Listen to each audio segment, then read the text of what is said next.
mula ito sa lungsod ng Maynila. Publiko, inaanyayahan ni Manila Mayor Hani Lacuna sa kauna-unang wedding expo ng Maynila. Inanyayahan ni Manila Mayor Hani Lacuna ang publiko na tangkiligan ng kauna-unang wedding expo sa lungsod sa Robinson Place, Ermita. Ang nasabing expo na tatakbo mula Mayo 6 hanggang 10 ay pinangunahan ni Vice Mayor Yul Sebo, Permits Bureau Chief Levi Pacundo, at ang kinartawan mula sa Manila Civil Registry sa ilalim ni Encaro Campo. Sinabi ni Lacuna na ang expo ay nagpapakita ng mga lokal na talento at industriya na dapat na ihanes. Ang expo ay may hamon din sa lokal na negosyante na ibigay ang kanilang best. Pag-usahin pa ang kanilang pagiging malikhain, sabi ni Lacuna. Sa kanyang talumpati, sinabi rin ni Pacundo na ang nasabing expo ay nakalinya sa layunin ni Mayor Hani Lacuna na suporta ng anuman lokal sa lungsod kabilang ng restaurant at lahat ng klase ng establishment.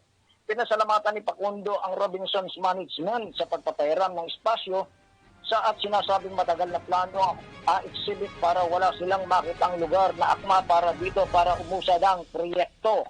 Ang mga exhibitors ayon sa kanya ay lahat ay halo sa mga taga-Maynila.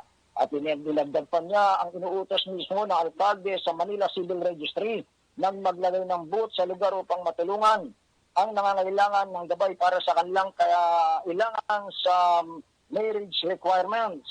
Sa kanyang bahagi, sinabi ni Serbo na siya at si Lacuna ay palagi nakasuporta sa mga negosyante and entrepreneurs na nag-aalok ng lokal na produkto at serbisyo.